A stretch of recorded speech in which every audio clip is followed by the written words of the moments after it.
የወይዘሮ ሜላት እውነታ በቅርቡ ይወጣል። ሜሮን እውነቱን ለመናገር ወስናለች። የእርግብ አባት የእህቱን ደመኛ ለማወቅ ጓጉቷል። ታዲያ ወይዘሮ ሜላት እንደገደለቻት ነበር የሰማው። አሁን ግን እርግብ እንድታውቅና የገደላት ሰውዬ ማን እንደሆነ እንድትገምት የልጁን ፎቶ አሳይታታለች። እርግብን በመደናገጥ ላይ ትገኛለች። ሜሮን ፈርታ አሁንም ቢሆን የሰቀቀን ኑሮ ነው የምትኖረው። ዛሬ ደግሞ ምን ይፈጠር ይሆን እያለች ጠዋት ከማታ ስጋቱ ሊገላት ነው። እርግብ አዲስ አበባ ውስጥ ሆና ለረጅም ሰዓታት እና ለረጅም ቀናቶች ስላልተያዩ ይቺ ልጅ ምን ፈልጋ ነው? አሁን ደግሞ ለምንድን ነው እኔ ጋር የምትመጣው? እያለች ሜሮን እርግብን ስታስጨንቃን ነበር። እርግብም የክስቷን ጠላቶች ለማወቅና እንዲሁም ደግሞ አባቷ ስለ አጣሪና ስለ ገዳዮቹ ንገረኝ ብሎ ስለ ላካት ያለ ማጣራት ወደ ሰፈር ሄዳለች። ታዲያ በሄደችበት ሰዓት የሜሮን ሁኔታ አስደንግጧታል እርግብን። ምክንያቱም ሜሮን በጣም ፈርታና ራሷን ደብቃ ነው የምትንቀሳቀሰው። እናም ለምንድን ነው አንቺ ደግሞ ራስሽን የምትደብቂው ብላ እርግብ ጠይቃት ነበር። ሜሮንም ምን እያልሽ ነው? እኔ ለምንም አልደበቅም። ለምንድን ነው የምትጠይቂኝ? ብላ ሜሮንም ኮስተር ብላለች። እርግብን ያወዛገባት አንድ ነገር አለ። ሜሮን ያለ አንድ ምክንያት ራሷን መደበቅ አልፈለገችም።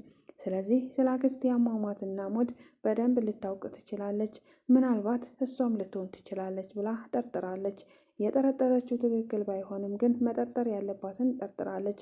ወይዘሮ ሜላት የእርግብ ጋር በነበራቸው ቆይታ እናትና ልጅ ሆነው አብረው ስለሰነበቱ ወይዘሮ ሜላት በጭራሽ ሰውን ጨክና የምትገላ አይደለችም። ግን ደግሞ እርግብ ወይዘሮ ሜላትን ካልጠረጠርኩኝ ማንን ልጠረጥር እችላለሁ? አክስቴ ያደረገችባት ነገር ቀላል የሚባል አይደለም። ስለዚህ ምናልባት በንዴት ገላት ይሆን እንዴ የሚል ጥርጣሬም አላት። እናም በአሁኑ እርግብ ሁለት ልብ ሆናለች። ምን መወሰን እንዳለባት አታውቅም። ግን ደግሞ ሰላም ጤና ይስጥልኝ ውድና የተከበራችሁ የቻናል ተከታታዮች እንኳን ደህና መጣችሁ። ቪዲዮን ላይክ፣ ሼር፣ ሰብስክራይብ በማድረግ ጀምሩት። ስለምትከታተሉኝ ለልብ አመሰግናለሁ። አብራችሁን ቆዩ። ምናሴና ሰላም ሜሮንን በመፈለግ እዳቸውን ካዩ በኋላ በስተመጨረሻም በማጋታው በቤቷ ሄደው ነበር። ታዲያ የሜሮንን ቤት ካንኳኩ በኋላ ሜሮን ከውስጥ ነበረች። ማን ነው እያለች ነበረ። እነሱም እኛ ነን፣ የወይዘሮ ሜላት ልጆች ነን እና እባክሽን ክፈችልንና እናናግርሽ ነበር ያሏት። ሜሮን ግን በፍጹም እኔ እናንተን የማናግረው ምንም ምክንያት የለኝም፣ ስለዚህ ከበሬ ላይ ዞር በሉልኝ እያለች ነበር። ሜሮን የምትናገረው በንዴት ነበረ። ምክንያቱም ለምን እንደምትፈራና ማንን እንደምትፈራ ሜሮን አታውቅም። ምክንያቱም ያ ልጅ ያሳድዳታል። ሁለተኛ ፖሊሶቹ በሰፈሩ እያንዣበቡ ነው። ታዲያ ማንኛው ጠላት እንደሆነ ማንኛው ወዳጅ እንደሆነ ማወቅ አልቻለችም። ማን ነው እኔን የሚፈልገኝ? ለምንድን ነው ከፖሊሶቹ የምሸሸው? እኔ ምን አድርጌያለሁ? ምን ኃጢአት ሰርቻለሁ? ምንስ ወንጀል ሰርቻለሁ? እያለች ራሷን በጥያቄ ታስጨንቃለች። ግን ሌላ ጭንቀት ደግሞ ተደርቦባታል። ሰላምና ምናሴ ወደዛ የሄዱት ወይዘሮ ሜላት በላከቻቸው መሰረትና በጥቆማ ቤቱ ነበር የሄዱት። እንዳሉትም ጥቆማው የደረሳቸውበትን አሳውቁኝ ብላ ነበረ። ግን የደረሱበት ነገር ምንም አይነት መረጃ እንደሌለው ነው። እናም ሜሮን ቤሯ ላይ ቆመው እባክሽን ክፈችና እናውራ፣ እኛ የመጣ ነው በሰላም ነው እና እናታችን ልካን ነው ብለዋት ነበረ። ግን ደግሞ ሜሮን እባካችሁ ለምንድን ነው የማተውኝ እያለች ነበር። በስተመጨረሻ በንዴት በሩን ከፍተዋለች። ሰላምና ምናሴም ፊቷ ሲጋረጡ ከዚህ በፊት መንገድ ላይ አይታቸው ስለነበረ እነዚህ ልጆች ለምንድን ነው እኔን የሚፈልጉኝ? ለምንድን ነው የሚከታተሉኝ? ምናልባት ከፖሊሶች ጋር ሆነው እየሰሩ ይሆን ብላ ጠርጥራም ነበረ። ታዲያ ልጆቹ አዲስ አልሆኑባትም። ሁለቱንም ታውቃቸዋለች። ሜሮን ምን ፈልጋችሁ መጣችሁ ብላ ጠይቃቸዋለች። እነሱም እናቴ ናት የላከችን ብለው ተናግረዋል። እና እናታችሁ ምንድነው የላከቻችሁ ብላ ጠይቃ ነበረ። ስለ ወይዘሮ ባዩሽ የምታውቂውንና የመጨረሻው ጥሪ ከአንቺ ጋር እንደሆነ ፖሊሶቹ አጣርተው ደርሰውበታል። ስለዚህ አንቺ የምታውቂው ነገር አለ። ስለዚህ ለፖሊሶቹ ሁሉንም ነገር ተናግረሽ እናታችን ነፃ እንድትወጣ እርጂን ነበር ያሏት። እናንተ ሰዎች ያማችኋል ልበል? እኔ ምንድን ነው አድርግ የምትሉኝ?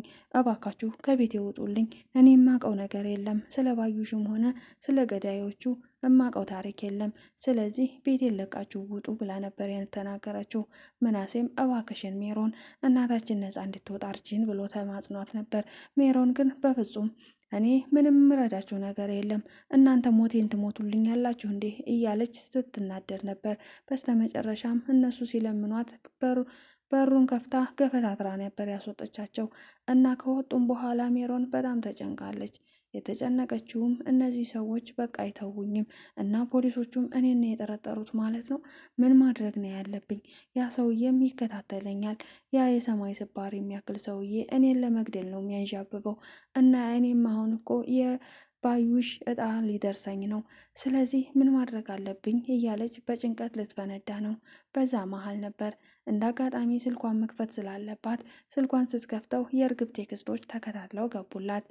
ሜሮንም ደግሞ ይቺ ምን ፈልጋ ነው ቴክስት የምታደርግልኝ? ለምንስ ነው የምትደውልልኝ?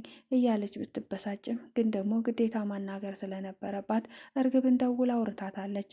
እርግብም ወደ እሷ ልትመጣ እንደሆነና ያለችውም አዲስ አበባ ውስጥ እንደሆነ ነገረቻት። ታዲያ እኔ ምን ልርዳሽ እርግብ ብላ ነበር። አምትረጂኝ ወደዛ ሰፈር መምጣት ፈልጌ ነበር። እናም አንቺ ጋር እንዳርፍ ፍቀጅልኝ ልልሽ ነው የመጣሁት ብላታለች። ወይ ሜሮንም በፍጹም እርግብ ደግሞ እኔ ጋር ምን ትሰሪያለሽ ከዚህ በኋላ? ፖሊሶች እኮ እየፈለጉሽ ነው ስትላት፣ አውቃለሁ ፖሊሶቹም እንደሚፈልጉኝ፣ ግን አንቺ ጋር እንዳርፍ ፍቀጅልኝ እባክሽን ብላ መማፀን ጀመረች። ሜሮንም ሊሸልሙሽ እኮ አይደለም የሚፈልጉሽ ሊያስሩሽና ወንጀለኛ እንደሆንሽ ሊያረጋግጡልሽ ነው።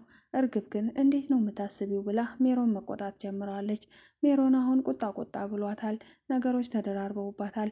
በማታውቀውና ባልመሰለ ነገር የሆነ ሌላ ወንጀል ውስጥ እየገባች መስሏታል። ለምንና እንዴት እንደምትፈራ እንኳን አታውቅም። ታዲያ ምን ማድረግ እንዳለባት ምን መወሰን እንዳለባት ግራ ገብቷታል። አሁን ደግሞ እርግብ ሌላ ጭንቀት ሆናባታለች። እባክሽን ሜሮን የዛሬን ብቻ ተለመኝኝ፣ አንቺ ጋር እንዳርፍ ፍቀጅልኝ እያለች አሁንም ቢሆን መማጸኗናል። ታዲያ ሜሮንም ምንም ማድረግ ስላልቻለች እርግብን እንድትመጣና ከእሷ ጋር እንድታርፍ ፈቅዳላታለች። እሷም በተደጋጋሚ እየደወለች እርግብ ሜሮንን አሁን እዚህ ቦታ ደርሻለሁ፣ እዚህ ቦታ እንገናኝ እያለቻት ነበር። በስተመጨረሻ ቤት ድረስ መታለች። እርግብ ታዲያ ሜሮንን ባየቻት ጊዜ ትንሽ አወዛገባት ነገር አለ። ሜሮን እንደ ድሮው ነፃነት የላትም።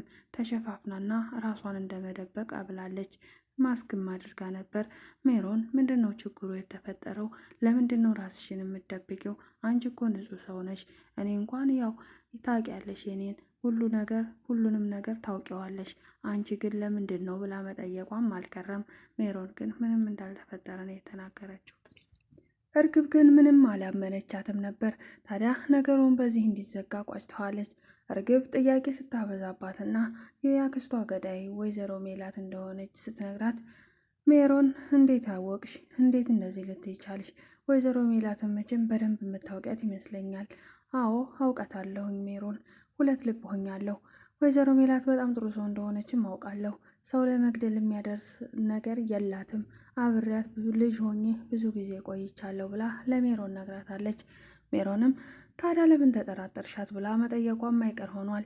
እናም እሷም የተጠራጠርኳትማ ወይዘሮ ባዩሽ ያደረገችውን ነገር ሳስብ፣ የሰራችባትን ሴራ ሳስብ እንደው ድንገት ልትገላት ትችላለች ብዬ አሰብኩኝ። ሌላኛው ደግሞ ምንም ብትከፋና ወይዘሮ ባዩሽ ያደረገችው ነገር ከባድ ቢሆንም ሜላት አትገልም ብዬ ሁለት ልብ ሆኛለሁ ብላ ነገረቻት። ሜሮንም አይ ጥሩ አስበሻል ብላ ስልኳን አውጥታ ያየችውን አሳየቻት። ምክንያቱም ሜሮን የገደላትን ሰው በደንብ ስላየች ቪዲዮውን ስለቀረጸችው ሰውየውን የፈራችው ለዛም ነው። ታዲያ የሰውየውን ፎቶ ስታሳያት በሰዓቱ እርግብ በጣም ደንግጣ ነበር።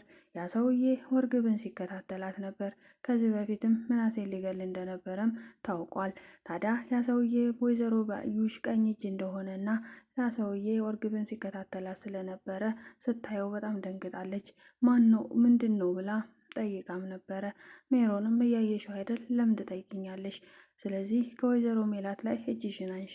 የአክስትሽ ጎዳይ ሌላ እንጂ ወይዘሮ ሜላት እንዳልሆነች እንድታውቂ ብዬ ነው ማሳየሽ ብላ ሁሉንም ነገር መረጃ አሳይታታለች። ሜሮን መረጃውን ለፖሊስ አሳልፋ ለመስጠት ልጁ ይገለኛል ወይም ደግሞ ልጁ አሳዶ እኔንም እንደ ባዩሽ ይደፋኛል ብላ ስላሰበች እንጂ ወይዘሮ ሜላትን ነፃ ማውጣት አስባ ነበረ። ግን ደግሞ ልጁን ፈርተዋለች። ቪዲዮ እንደቀረጸችውና ሲገል ተደብቃ ስታየው እንደነበረ አይቷታል። ለዛም ነው የሚያሳድዳት። ፈርታ ተደብቃ ራሷን ማንነቷን ክዳ የምትኖር ያለችው። ግን ደግሞ ወይዘሮ ሜላት ግዴታ ሜሮን እንደምታስፈልጋት ደጋግማ ተናግራለች። ልጆቹ ግን ሄደው ያለገችውን በሙሉና ሀናና ምናሴ ሄደው ባዩበት ሰዓት እሷ ሁሉንም ነገር ታውቃለች፣ ግን ደግሞ ልትረዳን ፈቃደኛ አይደለችም ብለው ለወይዘሮ ሜላት ነግረዋታል። ለምንድን ነው ልትረዳን ፈቃደኛ ያልሆነችው ብላ ወይዘሮ ሜላትም ልጆቹን ጠይቃቸው ነበረ። አይ አላውቅም እማዬ፣ በጣም ተደናግጣ ነበር። በር አልከፍት ብላ በስንት ልመናና ጭቅጭቅ ነው የከፈተችልን። ደግሞ ቤት ከገባን በኋላ አንቺ እንደላክሽን ነገርናት። እናም እንድትረጃት እና እሷ መታ አንቺን እንድትረዳሽ የአንቺን ነፃነት እንድታወጣ ጠይቀናት ነበረ። እሷ ግን ምንም እንደማታውቅና እኔን ተውኝ በቃ እያለች ከመቆጣት ውጭ ምንም መናገር አልፈለገችም። ስለ ወይዘሮ ባዩሽ አሟሟት በደንብ ነው የምታውቀው እና የሆነ ነገር ተናግራለች። እናንተ ሞቴን ትሞቱልኛላችሁ ወይ ብላም ተናግራ ነበር። ምን ማድረግ እንዳለብን አናውቅም እማዬ፣ አንቺ ሌላ ሀሳብ ካለሽ ንገሪም ብለው ከእናታቸው ጠይቀው ነበር። እናታቸውም እንዲህ እምቢ ካለቻችሁ እንግዲህ ምን ሀሳብ አለ? ወይም ደግማችሁ ሄዳችሁ ጠይቋት፣ ቢያንስ የሆነ ፍንጭ ልትሰጣችሁ ትችላለች ብላለች። ምናሴና ሰላምም ሳይሰለችው እንግዲህ ወደዛ ቤት ለመሄድ አስበዋል። አሁን ደግሞ እርግብም እዛ ቤት አለች። ስለዚህ የሆነ ነገር ይታወቃል ማለት ነው። ሜሮን በእርግጥ የወይዘሮ ባዩሽን ገዳይ መናገር ፈልጋለች። ወይዘሮ ሜላት መታሰሯ ከብዷታል። እናም ያለ ኃጢአቷን እየተቀጣች እንደሆነም ብታውቅም ግን ደግሞ ለራሷ ለሕይወቷ ስለፈራች እንጂ ወይዘሮ ሜላት ላይ ጨክናባት እንዳልሆነ ግልጽ ነው። ሰላምና ምላሴ በድጋሚ እዛ ቤት ለመሄድ ወስነዋል። ታዲያ እዛ በሚሄዱ ሰዓት እርግብን ያገኟትና የሆነ ነገር ይፈጠራል ብሎ ሀሳብ አለኝ። ምክንያቱም ይሄ የራሴ ግምት ነው። እናም እርግብሳ ፖሊሶቹ ሲያገኟት ምን ይፈጠር ይሆን? ይይዟት ያስሯት ይሆን ወይስ ደግሞ እንዴት ይሆን? ምክንያቱም እርግብ ለወይዘሮ ባዩሽ ነበረ የምትፈለገው። ምክንያቱም የወይዘሮ ባዩሽን እያንዳንዱ እውነታ ስለምታውቅ ወንጀለኛ ናት ብሎ እስር ቤት የሚያስወረውራትን ነገር ለማወቅ ነበር እርግብን የፈለጓት። ዛሬ ግን ወይዘሮ ባዩሽ የለችም፣ ተሰናብታለች። ስለዚህ እርግብ ነፃ ናት ወይስ አይደለችም የሚባለው ነገር እርግጥ አይደለም። አቶ መስፍን ወደ እነ ሀና ቤት ሄዶ ለምን ወደዛ እንደተመለሰች እና ለምን እነሱ ጋር መኖር እንዳልፈለገች ጠየቃት። ሀናም ከዚህ በኋላ ከአባቴ ጋር ነው መሆን የምፈልገው። ከዚህ በፊት የምርመራው ውጤት ከመምጣቱ በፊት አባዬ አስታውሰ ከሆነ አንድ ነገር ነግሬህ ነበረ። እኔ ከማንም ከምንም በላይ አባዬን ተለይቶ መኖር ይከብደኛል። ስለዚህ ውጤቱ ሲመጣ እርግጠኛ ለመሆን ልጃችሁ ለመሆኔ እና እውነታው ማን ነው ውሸታው ማን ነው ለማለት ለማሳወቅ ያክል እንጂ እኔ ልጅ ብሆንም ከእናንተ ጋር መኖር አልፈልግም ብለው ነበር። መስፍንም በሰዓቱ አይ እኛም አባትሽን ጥለሽ መተሽ ወደኛ እንድትሆኛ አንፈልግም። አባትሽን ማስቀየም የለብሽም። እኔ ወለድኩሽ እንጂ አላሳደግኩሽም። እንደ እናትም እንደ አባትም ሆኖ ያሳደገሽን አባት ማስቀየም የለብሽም ብሎ ተስማምተው ነበረ። ዛሬ ግን መስፍን ያንን ነገር ረስቶት ሀና ከነሱ ጋር እንድትኖር ጠየቃት። ሀናም በአሁኑ ወደዛ ቤት አልመለስም፣ እዚሁ ነው መሆነው። አባዬን አስቀይሜዋለሁ። በተደጋጋሚ እዚህ እየመጣሁኝ ተመልሼ ስሄድ ቅር እያለው እንደሆነ አውቃለሁ። ግን ደግሞ እናንተን ላለማስከፋት ነበር እስከ ዛሬ ከእናንተ ጋር የሆንኩት። ከዚህ በኋላ ግን አባዬን ተነግቶ መኖር አልችልም ብላ ለመስፍን ቁርጡን ነግረዋለች። አቶ መስፍንም ይሄ ነገር ቢከብደውም ግን እየመረረው መዋጡን ችሎታል። ሰላም በተደጋጋሚ እኔ አንገቷን ይዤ አመጣታለሁ እያለች ትዝታለች። ይሄ ነገር በውዴታ እንጂ በግዴታ የሚሆን ነገር አይደለም። ሰላም ለምንድን ነው አንቺ ሁሉንም በጉልበት የምታስቢው ብሎ መስፍንም አስረድቷታል። አዎ አመጣታለሁኝ። ለምንድን ነው ከኛ ጋር የምሸሸው? እኛ እኮ ቤተሰቧ ነን። እንዴት ምናሴ በተናገረው ነገር እነሱን አስቀድማ እኛን ትተወናለች? እኛ ቤተሰቧ ነን፣ መቼም ልትሆን አችልም እያለች በጣም ተናዳበታለች። እናም ሀናም እዛ መኖሩን ወስናበታለች። የዛሬው ቪዲዮ በዚህ ነበር ያለቀ። በቀጣይ ቪዲዮ እስከምንገናኝ ቸር ሰንብቱ። ቪዲዮን ላይክ፣ ሼር፣ ሰብስክራይብ ማድረግ አትርሱ። ስለምትከታተሉኝ ከልብ ነው ማመሰግነው። ውድ ቤተሰቦቼ ቸር ሰንብቱ።